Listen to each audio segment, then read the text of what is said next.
ABC മലയാള news ചാനലിൽ ശ്രീമാൻ Sunil വടയാറും VHP നേതാവ് advocate Anil വിളയിലും അവർ ചേർന്ന് നടത്തിയ ഒരു വീഡിയോയിൽ അതിൻ്റെ ടൈറ്റിൽ തലക്കെട്ട് ഇങ്ങനെയാണ്: അപ്രിയ സത്യം. ക്രിസ്തീയ രാജ്യം ചിലരുടെ സ്വപ്നമാണ്. രണ്ടു കൂട്ടർക്ക് ഇന്ത്യ സ്വന്തമാക്കണം. ഇത് ഈ വീഡിയോ മാത്രമല്ല, സംഘപരിവാറിൻ്റെ മാധ്യമങ്ങളിൽ നിരന്തരം വരുന്ന ഒരു ചർച്ചയാണ്. സംഘപരിവാറിൻ്റെ നേതാക്കന്മാരുടെ നിരന്തരം ഒരു വാദമാണ് ക്രിസ്തീയ സഭ മിഷൻ വർക്ക് നടത്തുന്നത് ഇന്ത്യയിലെ ഹിന്ദുക്കളെയെല്ലാം മതപരിവർത്തനം നടത്തി ഇന്ത്യയിൽ ക്രൈസ്തവ രാജ്യം സ്ഥാപിക്കണം എന്ന ലക്ഷ്യത്തോടു കൂടെയാണ്. ശ്രീമാൻ സുനിൽ, താങ്കൾ ബൈബിൾ വായിച്ചിട്ടുണ്ടല്ലോ. ബൈബിളിൽ എവിടെയെങ്കിലും ക്രൈസ്തവ രാജ്യം സ്ഥാപിക്കും എന്ന ഒരു വചനമുണ്ടോ? ഇസ്ലാം മതത്തിൻ്റെ കാഴ്ചപ്പാടിൽ ശരീഅത്ത് നിയമം അടിസ്ഥാനമാക്കിയുള്ള ഒരു ലോകഭരണം ഉണ്ടാകണം. ഭൂമി മുഴുവനും ഇസ്ലാം ഭരിക്കണം എന്നത് അവരുടെ ദർശനമാണ്. ഹിന്ദുമത സിദ്ധാന്തത്തിൽ അങ്ങനൊരു പ്രമാണമില്ല. എന്നാൽ സംഘപരിവാറിന് സ്വപ്നമുണ്ട്,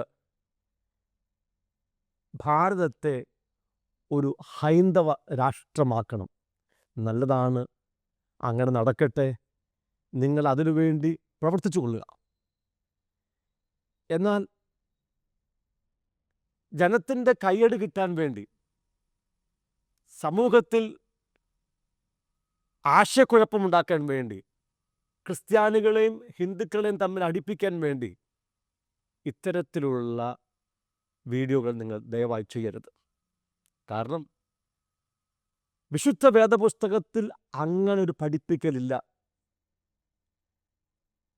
ക്രിസ്ത്യാനികൾ ഭൂരിപക്ഷമായിരിക്കുന്ന രാജ്യങ്ങൾ അത് ക്രൈസ്തവ രാജ്യമാണ്. അമേരിക്കയും യൂറോപ്പും ലാറ്റിൻ അമേരിക്കയും ഒക്കെ ക്രൈസ്തവ ഭൂരിപക്ഷമുള്ള രാജ്യങ്ങളായതുകൊണ്ട് അത് ക്രൈസ്തവ രാജ്യമെന്നറിയപ്പെടുന്നു. എന്നാൽ വിശുദ്ധ വേദപുസ്തകത്തിൽ അങ്ങനെയൊന്നില്ല. അവിടെ ദൈവരാജ്യമാണുള്ളത്. ദൈവത്തിൻ്റെ രാജ്യം, സ്വർഗരാജ്യം. എന്താ ദൈവത്തിൻ്റെ രാജ്യം? ലളിതമായി പറഞ്ഞാൽ, ഇന്നത്തെ ഭാഷയിൽ പറഞ്ഞാൽ, ദ ഗവൺമെൻറ് ഓഫ് ഗാഡ്, ദൈവത്തിൻ്റെ ഭരണം എന്നർത്ഥം. ദൈവമാണ് മനുഷ്യനെ ഭരിക്കുന്നത്. മനുഷ്യൻ ദൈവത്തിൻ്റെ ഭരണത്തിലായിരിക്കണം. ഓരോ മനുഷ്യനും ഒരു സ്വതന്ത്രമായ ഇച്ഛയുണ്ട്, സ്വന്തമായി ചിന്തിക്കാനും അവൻ്റെ ചിന്തയ്ക്കും വികാരത്തിനും ഒത്തവണ്ണം തീരുമാനമെടുക്കുവാനും അധികാരമുള്ള ഒരു സ്വതന്ത്ര ജീവിയായിട്ടാണ് ദൈവം മനുഷ്യനെ സൃഷ്ടിച്ചിരിക്കുന്നത്. എന്നാൽ ദൈവത്തിൻ്റെ പദ്ധതി മനുഷ്യൻ സ്വന്തം വഴിയിൽ നടക്കുക എന്നല്ല, മറിച്ച് അവനെ സൃഷ്ടിച്ച പിതാവാം ദൈവത്തിൻ്റെ ഇഷ്ടമറിഞ്ഞ് ദൈവത്തിൻ്റെ വഴിയിൽ ദൈവത്തിൻ്റെ ഭരണത്തിനകത്തായിരിക്കണം. ഒന്നാമത്തെ മനുഷ്യൻ ദൈവത്തിൻ്റെ നിയമം ലംഘിച്ച് ദൈവത്തിൻ്റെ ഭരണത്തിൽ നിന്നും, അതായത് ദൈവരാജ്യത്തിൽ നിന്നും വെളിയിൽ പോയി. പിന്നീട് ഒരു കൂട്ടം ജനം ദൈവത്തിൻ്റെ ഭരണത്തിൽ തുടർന്നു. അതൊക്കെ വേദപുസ്തകത്തിലെ ചരിത്രമാണ്. അവസാനം അബ്രഹാം എന്ന് പറയുന്ന ഒരു വ്യക്തിയിലൂടെ ദൈവം തനിക്കു വേണ്ടി തൻ്റെ രാജ്യമായിരിക്കുവാൻ ഒരു കൂട്ടത്തെ ഉണ്ടാക്കിയെടുത്തു. അവരുടെ പേര് ഇസ്രായേൽ ജനമെന്നാണ്. ഇസ്രായേൽ ജനം ദൈവത്തിൻ്റെ രാജ്യമാണ്. അർത്ഥം, ദൈവമാണ് അവരെ ഭരിക്കുന്നത്. ആരംഭകാലങ്ങളിൽ ഇസ്രായേൽ മക്കൾക്ക് രാജാക്കന്മാരുണ്ടായിരുന്നില്ല, ദൈവം നേരിട്ട് ഭരിക്കുകയാണ്. ഒരു കാലം കഴിഞ്ഞപ്പോൾ അവർ പറഞ്ഞു, ഞങ്ങൾക്ക് രാജാക്കന്മാർ വേണം, ദൈവം ഞങ്ങളെ ഇനി ഭരിക്കണ്ട. അങ്ങനെ ഇസ്രായേൽ ജനം ദൈവത്തിൻ്റെ ഭരണത്തെ തള്ളിക്കളഞ്ഞിട്ട് മാനുഷിക ഭരണത്തിലേക്ക് മാറ്റപ്പെട്ടു. അവസാനം വരുമ്പോൾ ഇസ്രായേൽ ജനം പൂർണ്ണമായും ദൈവത്തിനെതിരെ മത്സരിച്ച് അന്യദൈവങ്ങളെ സേവിച്ച് ദൈവത്തെ തള്ളിക്കളഞ്ഞ് ദൈവത്തിൻ്റെ ഭരണത്തിൽ നിന്നും വെളിപ്പോയപ്പോൾ ദൈവം തൻ്റെ ഏകജാതനായ പുത്രൻ യേശുക്രിസ്തുവിനെ ഈ ഭൂമിയിലേക്ക് അയച്ചു. യേശു ഈ ഭൂമിയിൽ വന്നതിൻ്റെ ഒരു ലക്ഷ്യം ഈ ഭൂമിയിൽ ദൈവരാജ്യം സ്ഥാപിക്കുക എന്നുള്ളതാണ്. യേശുവിനെ ക്രൂശിക്കുന്ന സമയത്ത് അവൻ അറസ്റ്റ് ചെയ്ത് പീലാത്തോസിൻ്റെ ന്യായാസനത്തിൽ വിധി നടക്കുമ്പോൾ പീലാത്തോസ് ചോദിച്ചു, നീ രാജാവാണോ? യേശു പറഞ്ഞു, അതെ, ഞാൻ രാജാവാണ്. പക്ഷേ എൻ്റെ രാജ്യം ഐഹികമല്ല. യേശു വ്യക്തമായി പറഞ്ഞു, എൻ്റെ രാജ്യം ഈ ലോകത്തിൽ ഉള്ളതല്ല. ഇവിടെ വ്യക്തമാക്കിയിട്ടുണ്ട്, യേശുവിൻ രാജ്യം ഈ ഭൂമിയിലെ രാജ്യമല്ല, എന്നാൽ അത് ദൈവത്തിൻ്റെ രാജ്യമാണ്, ദൈവത്തിൻ്റെ ഭരണമാണ്. ആ ദൈവരാജ്യം ഭൂമിയിൽ സ്ഥാപിക്കാൻ, ഓരോ മനുഷ്യൻ്റെ ഹൃദയത്തിൽ സ്ഥാപിക്കാൻ യേശു ക്രൂശിൽ യാഗമായി തീർന്നു. മരിച്ച് അടക്കപ്പെട്ട് ഉയർത്തെഴുന്നേറ്റ് ഇപ്പോൾ പിതാവാം ദൈവത്തിൻ്റെ വലത്ത് ഭാഗത്ത് രാജാവായി അവൻ വാഴുകയാണ്. ഇന്ന് ഒരു വ്യക്തി യേശുവിനെ സ്വീകരിക്കുമ്പോൾ അവൻ ദൈവരാജ്യത്തിലായി, ദൈവരാജ്യം അവനിലുമായി. ഇപ്പോൾ അവൻ തന്നെ ദൈവത്തിൻ്റെ രാജ്യമാണ്. യേശുവിനെ സ്വീകരിക്കുവാൻ ഒരു വ്യക്തി ചെയ്യേണ്ട 2 കാര്യമുണ്ട്. ഒന്ന്, യേശുവിൽ വിശ്വസിക്കണം. 2, യേശുവാണ് കർത്താവ്, രാജാവ് എന്ന് വാഗൊണ്ടേറ്റ് പറയണം. കർത്താവിൻ്റെ അർത്ഥം കർത്തൃത്വം നടത്തുന്നവൻ, ഭരിക്കുന്നവൻ എന്നാണ്. ഒരുവൻ അങ്ങനെ വാ തുറന്ന്, ഹൃദയത്തിൽ വിശ്വസിച്ച് വാ തുറന്ന് യേശു കർത്താവെന്ന് പറയുമ്പോൾ യേശുവിൻ്റെ ആത്മാവ് അവനിൽ വരികയും അവൻ ദൈവത്തിൻ്റെ രാജ്യത്തിലേക്ക് പ്രവേശിക്കുകയും ചെയ്യും. ആ ദൈവത്തിൻ്റെ രാജ്യം അവൻ ആരംഭിച്ചു കഴിഞ്ഞു. പക്ഷേ ദൈവരാജ്യം, ദൈവത്തിൻ്റെ ഭരണം അവനിൽ ഇപ്പോഴും പൂർണ്ണമല്ല. ഇപ്പോഴും അവനെ നയിക്കുന്നത് അവൻ്റെ സ്വയമാണ്.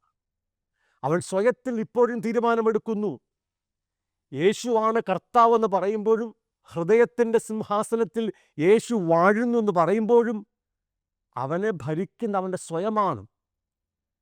എന്നാൽ ഒരു കാലഘട്ടം കഴിയുമ്പോൾ ദൈവം തൻ്റെ ശക്തി അവനിലേക്ക് പകർന്ന് അവൻ്റെ സ്വയത്തിൻ്റെ ശക്തിയെ തകർത്തു കളയുകയും ഇനിമേൽ അവൻ സ്വയത്തിൽ ജീവിക്കാതെ അവൻ സ്വയത്തെ ത്യജിച്ച്, തന്നെത്താൻ ത്യജിച്ച് തൻ്റെ ക്രൂശെടുത്ത് യേശുവിനെ അനുഗമിക്കും. അവൻ സമ്പൂർണ്ണമായി സമർപ്പിച്ചു കഴിഞ്ഞു. അവൻ പറയും, ഇനി യേശു മാത്രമാണ് എൻ്റെ കർത്താവ്. ഇനി ഞാൻ ജീവിക്കുന്നില്ല, യേശുവാണ് എന്നിൽ ജീവിക്കുന്നത്. അങ്ങനെ അവൻ സമ്പൂർണമായ സമർപ്പണത്തിൽ വരുമ്പോൾ, അതായത് സ്വയഭരണത്തെ നിഷേധിച്ച് സമ്പൂർണമായ യേശുവിൻ്റെ കർത്തൃത്വത്തിൽ, ഭരണത്തിൽ വരുമ്പോൾ ദൈവരാജ്യം അവനിൽ പൂർണ്ണമായി. അവൻ ദൈവരാജ്യത്തിലായി. അവിടം തുടങ്ങി അവൻ ദൈവരാജ്യം അനുഭവിക്കാൻ തുടങ്ങും. അത് നീതിയും സമാധാനവും പരിശുദ്ധാത്മാവിൽ സന്തോഷമൊക്കെയാണ്. ഈ ഭൂമിയിൽ തന്നെ അവൻ സ്വർഗം അനുഭവിക്കും.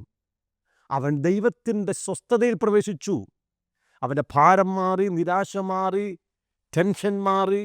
അവൻ്റെ ഹൃദയത്തിൽ സ്വർഗീയമായ സ്വസ്ഥതയും സമാധാനവും നിറഞ്ഞ് അവൻ സമ്പൂർണമായി ദൈവരാജ്യമായി മാറ്റപ്പെടും. രണ്ടാമതായി, യേശു കർത്താവ് ഭൂമിയിലേക്ക് മടങ്ങി വരും. ആ മടങ്ങിവരവിൽ അന്ന് ഭൂമിയിലുള്ള എല്ലാ വാഴ്ചകളെയും അധികാരങ്ങളെയും കർത്തൃത്വങ്ങളെയും ശക്തികളെയും നീക്കം വരുത്തിയിട്ട് ഈ ഭൂമിയുടെ ഭരണം പിതാവാം ദൈവത്തിന് തിരികെ ഏൽപ്പിക്കും. അതിനാണ് വേദപുസ്തകത്തിൽ 1000 ആണ്ട് വാഴ്ച, ക്രിസ്തു 1000 വർഷം ഈ ഭൂമിയെ ഭരിക്കാൻ പോകുന്ന ഏറ്റവും സ്വർഗതുല്യമായ ഒരു ഭരണം ഭൂമിയിൽ ഉണ്ടാകും. അന്നാണ് ദൈവരാജ്യം ഭൂമിയിൽ വെളിപ്പെടുന്നത്. അത് ക്രിസ്തീയ രാജ്യമല്ല. ആ 1000 വർഷത്തെ ഭരണത്തിന് ശേഷം ഇന്നത്തെ ഭൂമിയെയും ആകാശത്തെയും നീക്കിക്കളയും. ശേഷം ദൈവം പുതിയ ഭൂമിയും പുതിയ ആകാശവും സൃഷ്ടിക്കും. ദൈവം താൻ ശില്പിയായി നിർമ്മിച്ചതും സ്ഥിരവുമായിരിക്കുന്ന പുതിയ ജെറുസലേം എന്ന വിശുദ്ധ നഗരം സ്വർഗത്തിൽ നിന്നും ആ പുതിയ ഭൂമിയിലേക്ക് ഇറങ്ങി വരും. വചനം പറയുന്നു, ഇതാ മനുഷ്യരോടുകൂടെ ദൈവത്തിൻ്റെ കൂടാരം.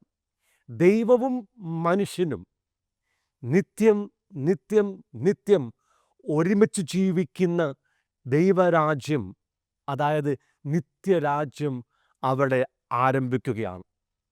ഇതാണ് വേദപുസ്തകത്തിലെ ദൈവരാജ്യ ചിന്ത. ക്രൈസ്തവ രാജ്യം എന്ന ഒരു ചിന്ത വേദപുസ്തകത്തിലേ ഇല്ല. വേദപുസ്തകം അറിയുന്ന ഒരു വ്യക്തിയും ഇന്ന് വരെ അങ്ങനെ പറഞ്ഞിട്ടില്ല. ഞങ്ങൾ സുവിശേഷം പ്രസംഗിക്കുന്നത്, ദൈവരാജ്യം പ്രസംഗിക്കുന്നത്, നിങ്ങൾ രക്ഷിക്കപ്പെട്ട് നിത്യജീവനെ പ്രാപിച്ച് യേശുവിനെ കർത്താവായി സ്വീകരിച്ച് ആ നിത്യരാജ്യത്തിൽ ദൈവത്തിൻ്റെ കൂടെ നിത്യമായി ജീവിക്കാൻ വേണ്ടിയാണ്. ഇതാണ് ഞങ്ങൾ പ്രസംഗിക്കുന്ന ദൈവരാജ്യത്തിൻ്റെ സുവിശേഷം. രക്ഷയുടെ സുവിശേഷമുണ്ട്. അതൊരു വ്യക്തിയുടെ പാപത്തെ മോചിച്ച് പാപത്തിൻ്റെ ശമ്പളമായ നിത്യമരണത്തിൽ നിന്ന്, നിത്യനരകത്തിൽ നിന്ന് അവനെ വിലയ്ക്ക് വാങ്ങി അവന് ദൈവജീവൻ കൊടുത്ത് ദൈവജീവൻ്റെ ദൈവതേജസ്സിൻ്റെ പൂർണ്ണതയിലേക്ക് അവനെ കൊണ്ടുവരുന്നു. അതാ രക്ഷയുടെ സുവിശേഷം. ഞാനിപ്പോൾ പറഞ്ഞു നിർത്തിയത് ദൈവരാജ്യത്തിൻ്റെ സുവിശേഷമാണ്. ദൈവരാജ്യത്തിൽ അവൻ്റെ കൂടെ വാഴുവാൻ നിത്യത മുഴുവനും. ഇതാണ് വിശുദ്ധ വേദപുസ്തകത്തിൻ്റെ ദൈവരാജ്യ സുവിശേഷം. ഈ രക്ഷയുടെ സുവിശേഷത്തിലേക്കും നിത്യരാജ്യത്തിൻ്റെ സുവിശേഷത്തിലേക്കും യേശു കർത്താവിൻ്റെ നാമത്തിൽ ഞാൻ നിങ്ങളെ സ്വാഗതം ചെയ്യുന്നു. പ്രിയപ്പെട്ട സുനിൽ, താങ്കൾ ഇനി വേദപുസ്തകം വായിക്കുമ്പോൾ ശ്രദ്ധിച്ചു വായിച്ചാട്ടെ. ക്രൈസ്തവ രാജ്യം ഞങ്ങളുടെ സ്വപ്നമേ അല്ല. അങ്ങനെ ഒരു പദം പോലും ഞങ്ങൾ ആരും ഇന്ന് വരെ പറഞ്ഞിട്ടില്ല, പറയത്തതുമില്ല. അങ്ങനെ ആരെങ്കിലും പറയുന്നുണ്ടെങ്കിൽ അവർക്ക് വിശുദ്ധ വേദപുസ്തകത്തിൻ്റെ ABC അറിയാത്തവരാണ്. സുനിലിനെയും ABC ന്യൂസ് ചാനലിനെയും എല്ലാ സംഘപരിവാർ നേതാക്കന്മാരെയും അനുയായികളെയും എന്നെ കേൾക്കുന്ന ഏവരെയും നിത്യരക്ഷയിലേക്കും നിത്യരാജ്യത്തിലേക്കും വളരെ ഹാർദവമായി ഞാൻ സ്വാഗതം ചെയ്യുന്നു. Thank you. God bless you all.